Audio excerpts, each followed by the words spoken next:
Love this podcast? Support it and sponsor today. Simply head to ozcastnetwork.com for details.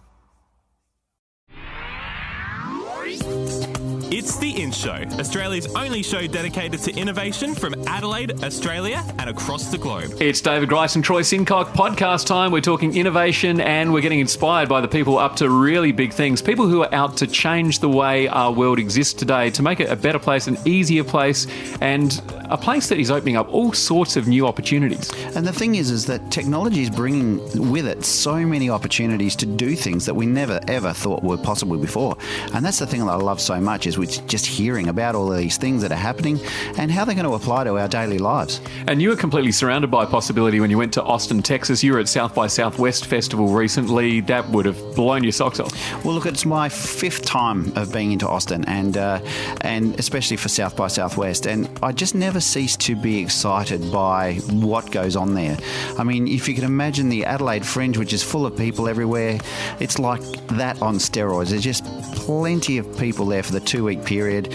It's the US spring break, so as a result, most people that live in Austin leave so that all these other people can come in for the festival. So you've come across MediaTech Ventures before, but you really had the opportunity to sit down and talk turkey with them. Yeah, this is an organisation that works to provide funding. They look for talent. They work out how to develop the talent. They try and find resources and look at how media and technology need to come together. And so that means they work with governments and studios and developers and not-for-profits and musicians and actors. So it's bringing the whole gamut of what is media together in one place. And I spoke to Paul O'Brien. Now, he actually started his career at Yahoo. And if you can remember Yahoo being one of the very first search engines that were around. And his main focus is things like web-based ventures and all sorts of different ways of finding funding so that these kinds of ventures can happen. And his real passion lies in radio and PR. And I started by asking Paul about MediaTech Ventures and what they're up to. David, I'm excited to see you in Austin. We're here at South by Southwest, and it's probably the best way to appreciate what we're doing in MediaTech Ventures. My name is Paul O'Brien. I grew up in Michigan when the economy was struggling, spent a lot of time in Silicon Valley when it was thriving, and I found myself in Austin for about 8 years trying to figure out how we help innovators in media, music, film, video games, publishing media. It really doesn't matter. How we help those innovators find access to capital, how they get funded, and convince and teach investors how to appreciate what it is that they do. It's a really sort of noble cause because, you know, around the world we're finding that we've got these startups and innovators happening, and most often the startups that we speak to it's all about how they can get the next level of capital so that they can continue to grow their businesses. Do you see anything else apart from capital being the sort of barriers for these startups? Yeah, in fact, that's exactly why we started MediaTech Ventures. What we saw was that the skill set with regard to technology, the level of experience with regard to technology is simply not keeping up with the pace of innovation. And so if you think of yourself as a startup founder, one of the most significant challenges is just introducing to your audience, your consumers, what you're doing and how it's possible, how the technology makes that possible. Now imagine having to do that with an investor that is just as behind the curve with regard to the pace of change. You have to teach them how the technology works. You have to teach them how your market adoption is going to work. You have to teach them why anybody cares what it is that you're doing. What we wanted to focus on was the thought that the capital follows the technology. And in teaching communities and teaching customers and partners, in teaching investors how the technology is changing, we can move capital out of other industries into the media ecosystem at a much faster pace. I mean, it's really awesome to hear about the fact that you're even thinking about getting the capital out of other industries. I mean, most of the startups in Australia are looking at their own industry to try and find the funding to make their startups real. What else is important in terms of city partnerships and other partnerships around that you couldn't really live without to do what you do? Yeah, great question, because if you think about it, as an entrepreneur, in fact, capital comes from any source. A customer, think about this for a moment, David. A customer is in fact an investor in a startup. They're taking a risk on your product. They're taking a risk on your idea by paying for it. Frankly, that's what an investor is doing. the city does the same thing. The city has to invest in entrepreneurs based on what it sees going on in the region, what it sees going on in the local ecosystem.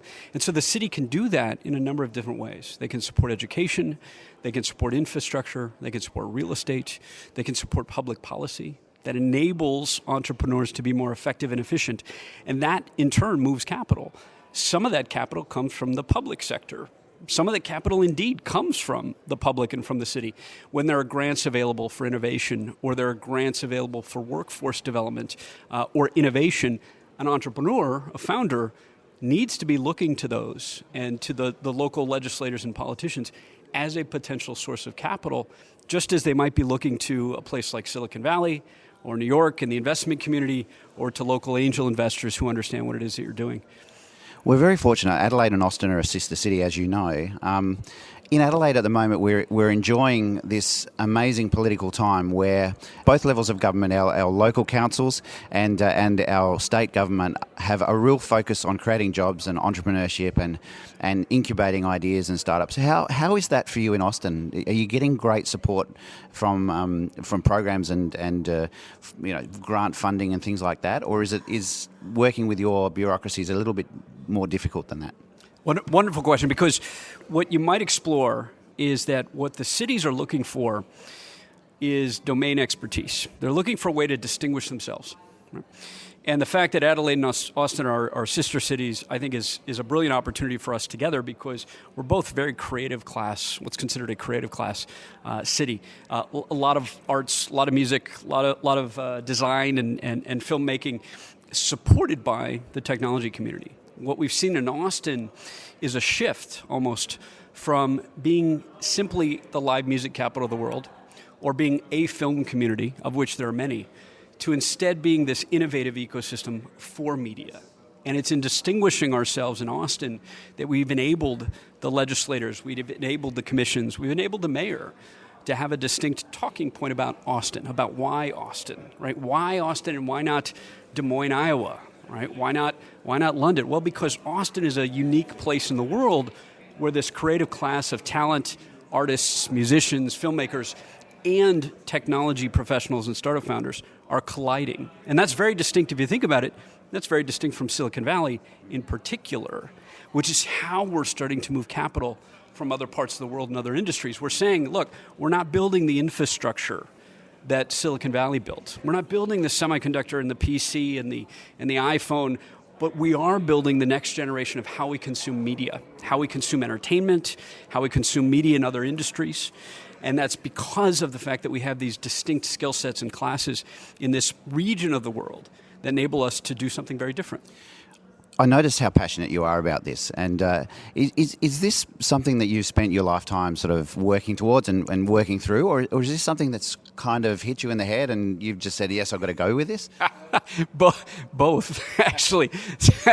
Funny way to ask it, because honestly, both. I started my career in radio before podcasting was a thing, and I got recruited to Yahoo, and so my earliest experience with media was by way of the internet, by way of digital media, by way of advertising online, by way of the early days of streaming, because my career started right around the same time that Yahoo acquired Broadcast.com, Mark Cuban's company.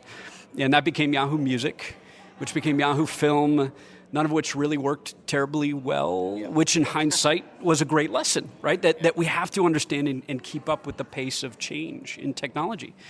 I didn't stick with media. I ended up working a lot with the venture capital community and serving entrepreneurs in California. It was only when I moved to Austin and I noticed that our live music community was struggling, and I noticed that the venues here were struggling, and I noticed that our film community was sitting on studio space that was going unused, that on one hand I saw an aspect of the creative class, an aspect of the media industry that wasn't embracing technology, right alongside of the advertising community, video game community, social media community here in Austin, which was doing just the opposite. It was thriving, raising money, building companies, employing people. And I took that to the city and to the state and said, I think there's something to be learned from here. Why is it that one set of creative professionals is thriving because of their embrace of technology and the other set of professionals is struggling? Let's fix that. I stumbled into it. It hit us over the head that we needed to stop thinking of music or publishing or video games or film as industries. We instead needed to think of them as verticals within the media industry, the media being the creative side of the content that we produce, and then focus on the technology and innovation therein to help folks understand what's going on, to help folks be successful as musicians, given the fact that a musician today, frankly, needs to understand how to podcast, needs to understand what to do with video, needs to know what it takes to build a website, which isn't much, by the way. The musician can thrive today because there's so much that they can do themselves thanks to technology. I'm seeing a lot around the data analytics, especially around things like sentiment, consumer sentiment on particular products and services. I know in the wine industry in Australia, there's a whole bunch of analysis going on how consumers feel about the wine bottle, how they feel about the labelling, and also about the flavour of the product. I'm also now starting to see that kind of sentiment analysis going around for music and technology in terms of, how is a marketing message being perceived, and it's by scrolling all of the posts that are going around on social media and everything that's printed in newspapers. Are people effectively getting their messaging out? And they're able to actually see this and see where the influencers are in that space. Is that something that you're seeing a lot of here as well? For the most part, yes. But for the most part, I'm seeing it by way of the social data platforms, right? The social media experiences. That the challenge in sentiment analysis is that I hate to use the buzzword, but it's such a big data set, such a big data challenge that what tends to create flaws in sentiment analysis is when a set of data is not included in whatever it is that's being looked at, right? So Facebook can do it, Twitter can do it, YouTube can do it. But beyond that, as an example, beyond that, it's incredibly difficult to do at an accurate scale. I'm much more intrigued by, in our world, in the media world, I'm much more intrigued by the possibilities with regard to emotional analysis, with regard to tastemakers. Almost your point about wine. I mean, how do you really understand whether or not an artist or a film or a video game is something that you're going to like? Not just because of your tastes, but maybe it's something that you're going to like because of your mood, your present feeling, your emotions, and what you're seeking. That's the kind of sentiment that I think is interesting, and that starts to bleed into a little bit of that potential we were referring to. That starts to bleed into what AI might make possible, this artificial intelligence that can look at the nature of content, the context of content, the semantics of content, and create much more personalized experiences for people. So let's move on to MediaTech Ventures. What does your day-to-day look like? What are you doing, working on at the moment that you're able to share with us? Well, we share everything. We're a pretty open book, and I say that because our values, our mission is based on trying to be very open and transparent about the ecosystem and the networks and the data that's available in the way that media evolves today. What we're working on is a much more complicated question. Think of us this way. MediaTech Ventures is a holding company. We set out to build Virgin or build Alphabet, if you're familiar with Alphabet, which owns Google and YouTube. We set out to do that backwards. We started with Alphabet. We started with Virgin, a holding company, with a purpose of moving capital more effectively and efficiently into a specific industry, that industry being media technology. We do that by developing partnerships, buying assets, or building them ourselves if they don't exist, partnering, building, or buying in 5 different verticals that we believe comprise every industry. They comprise the framework of a healthy ecosystem. Those 5 things are that we work in what we consider the network. Who are all the people? We work with events. We work in events at South by, for example. We're building infrastructure to find people. All of the people that work in media technology. Everything from a sound engineer to a video game producer. That's number 1. We got to know who the people are. Number 2, we have to teach. We have to teach both the individuals the skills that they need to thrive, and we have to teach entrepreneurs and startups how to be successful companies. Number 2 is education in our model. We have a nonprofit entity that does that. Number 3 is real estate. We're opening in Austin a real estate hub for media technology and developing studios throughout the world to enable professionals to have access to the infrastructure that they need to connect and meet and develop what they're working on. Number 3 is real estate. Number 4 is what we call the platform. An industry has to know what the platform is upon which it works. We've developed what's considered a startup studio business model. Developers, marketing folks, and media producers who help entrepreneurs. We take a little bit of equity in companies, and they're available at a cost to help a startup fill a gap, help a startup create content or produce some software or develop their marketing roadmap. The objective there is really just to help the industry do things effectively, do things well. And then the last piece of what we do is considered the promotion of the industry. And the easiest way to digest what that means in the context of an industry is to think of a place like Hollywood. Hollywood thrives because of the Oscars and because of Variety magazine. You have to promote the industry. You have to have SAG and trade associations. And so we're developing magazines and podcast networks and conferences and associations that promote the idea of media technology, and all of us, folks like yourselves, David, all of us who work within this industry and help not just the entrepreneurs, but help the public sector, help the private sector, and help the investors move capital into what it is that the innovators are doing for us.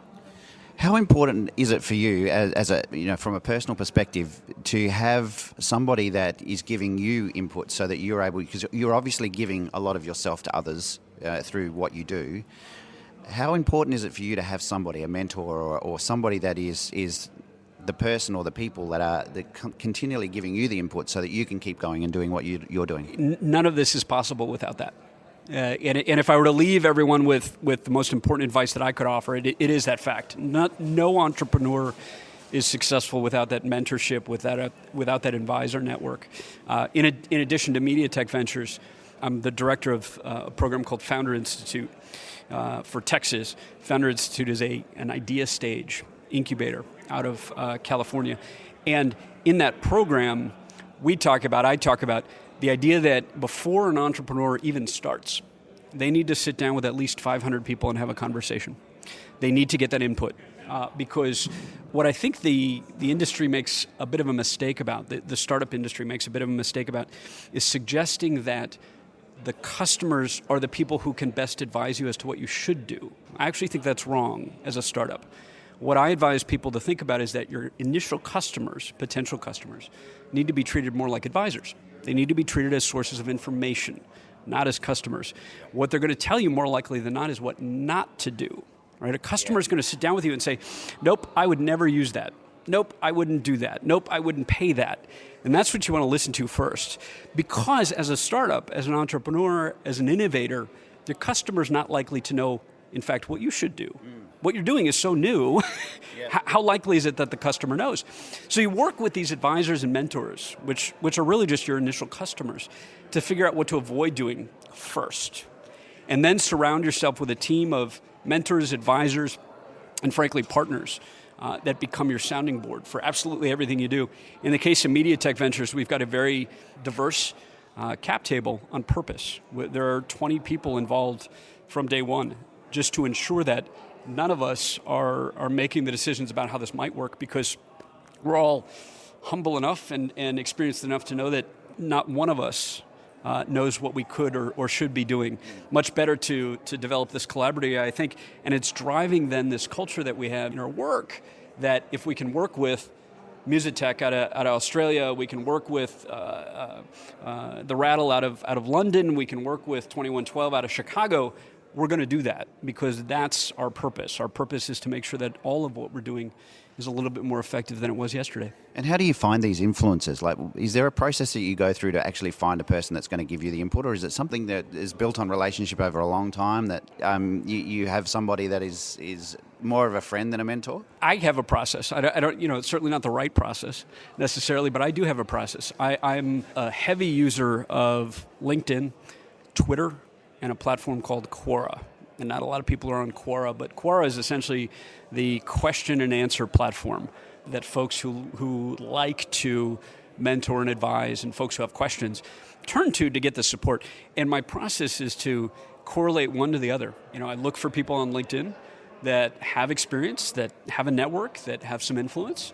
I turn to Quora to see if they're there, if they're participating, if they're contributing, if they're asking questions and providing feedback.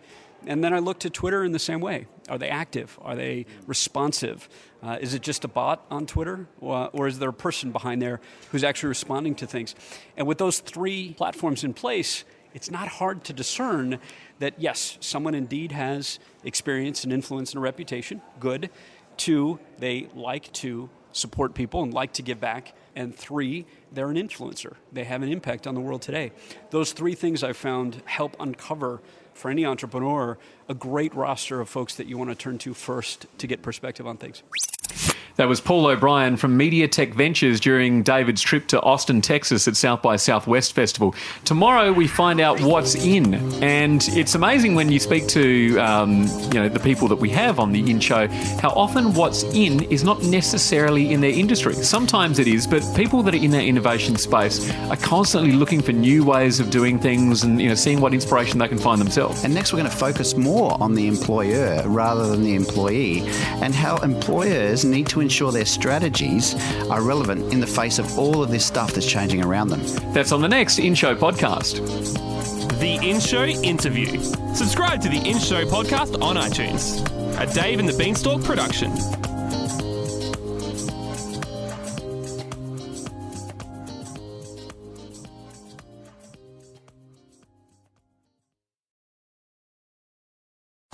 Love this podcast? Support it and sponsor today. Simply head to AuscastNetwork.com for details.